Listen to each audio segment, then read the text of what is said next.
নমস্কার বন্ধুরা, এবার নির্বাচন কমিশনার নতুন করে একটি নির্দেশিকা জারি করলো।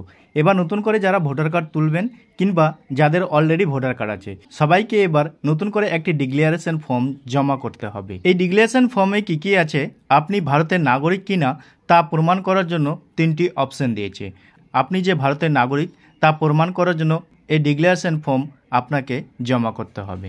তবে ডিক্লারেশন ফর্ম আপনাদেরকে দেখাবো এই ফর্মে কি আছে, এই ফর্মের সঙ্গে আপনারা কি ডকুমেন্টস জমা করবেন। সবাইকে ভারতের নাগরিকত্ব প্রমাণের জন্য এই ফর্ম জমা করতে হতে পারে। তবে এই নিয়ে মুখ্যমন্ত্রী মমতা বন্দ্যোপাধ্যায় কি বলেছেন সমস্ত কিছুই আমরা কিন্তু এক এক করে দেখে নেব এই প্রতিবেদনের মাধ্যমে।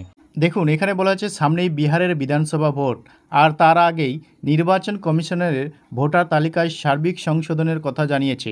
একগুচ্ছ নির্দেশিকা জারি করেছে। কমিশনারের এই পদক্ষেপ নিয়ে আপত্তি তুলেন মুখ্যমন্ত্রী মমতা বন্দ্যোপাধ্যায়।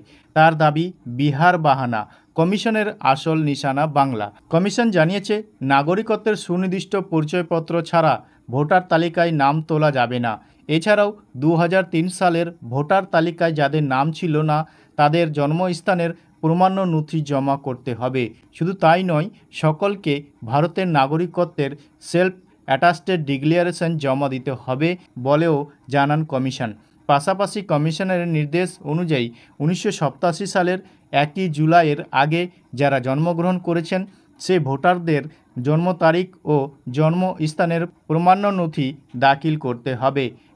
সেক্ষেত্রে ভোটাররা জন্ম সংশয়পত্র, পাসপোর্টের মতো নথি প্রমাণ হিসাবে জমা দিতে পারেন। 1987 সালের 1 জুলাইয়ের পর যারা জন্মেছেন তাদের পরিচয়ের প্রমাণ্য নথির সঙ্গে বাবা ও মায়েরও নথি জমা দেওয়ার কথা বলেছেন। আর 2004 সালের 2 ডিসেম্বরের পরে জন্মগ্রহণকারীদেরও একই নিয়ম।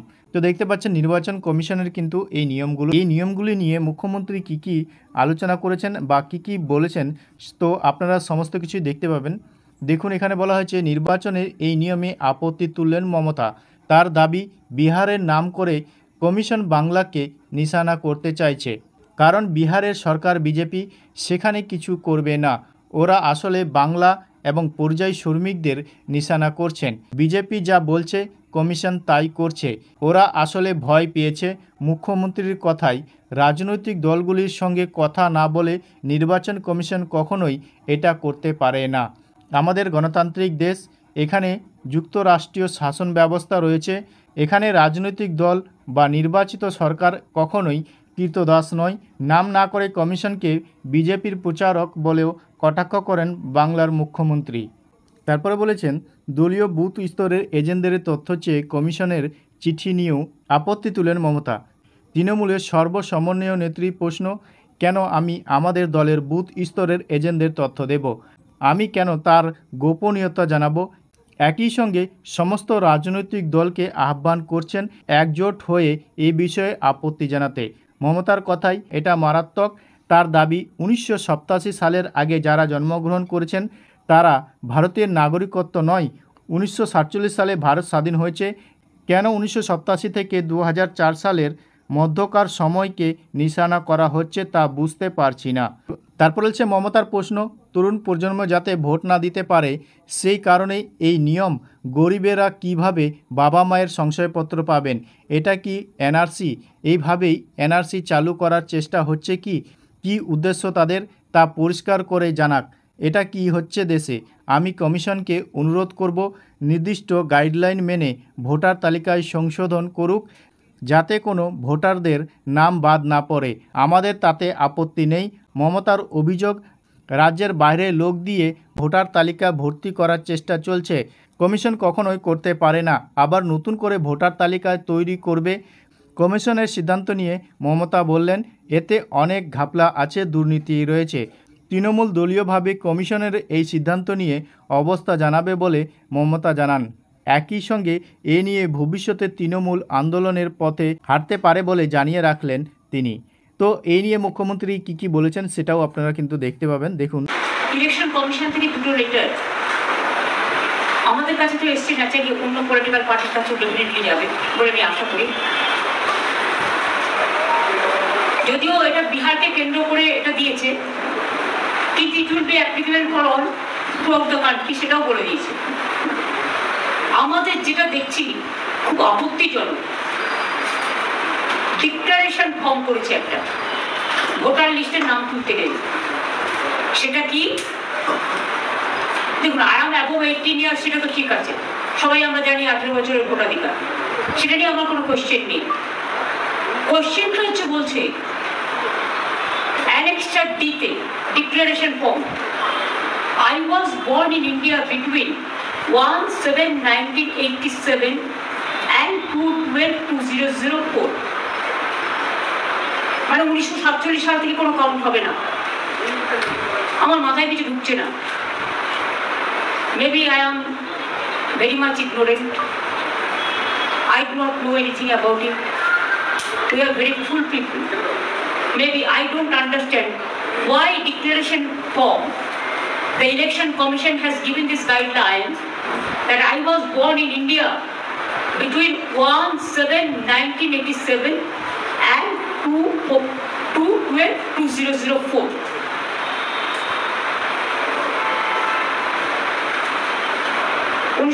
সালের আগে যারা জন্মেছে তাদের হবে না, 1987 সালের পরে।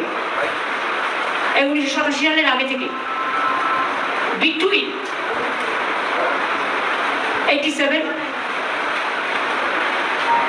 তো আমাদের অভিষেকিত জন্মেছে 87 এর নভেম্বরে। মজাটা দেখুন,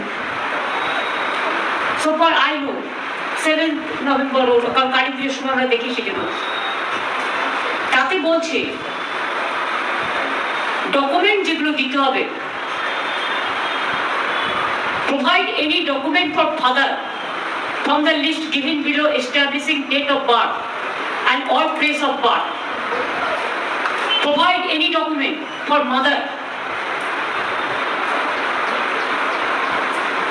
from the list given below established date of birth and or place of birth, মানে হচ্ছে বাবা মায়ের বার্থ সার্টিফিকেটও দিতে হবে।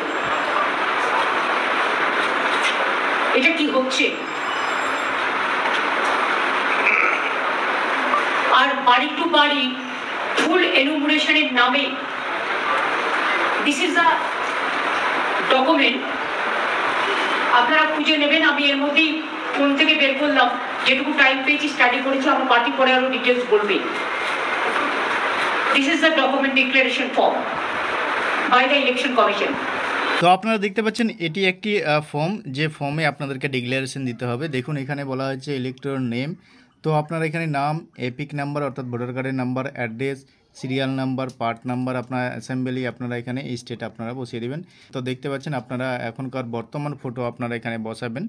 তারপরে দেখতে পাচ্ছেন এখানে ডেট অফ বার্থ রয়েছে প্রথমেই, আপনারা নিজের এখানে ডেট অফ বার্থটা বসাবেন। আধার নাম্বার যদি থাকে আপনারা সেটা বসাবেন, অপশনাল রয়েছে। তারপরে মোবাইল নাম্বার আপনারা এখানে দিবেন। তারপরে দেখতে পাচ্ছেন ফাদার অ্যান্ড লিগাল গার্জেন আপনারা এখানে দেখতে পাচ্ছেন, এখানে লিখিয়ে দিবেন।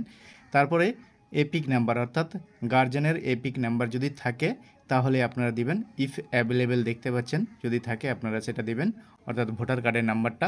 তারপরে নিচের দিকে আপনারা দেখতে পাচ্ছেন মাদার্স নেম রয়েছে, আপনারা এখানে মায়ের নাম লিখে দিবেন, অর্থাৎ যিনি ঘোষণাপত্র দিবেন তার মায়ের নাম। তারপরে দেখতে পাচ্ছেন এপিক নাম্বার অর্থাৎ ভোটার কার্ডের নাম্বার, যদি অ্যাভেলেবেল থাকে তাহলেই দিবেন।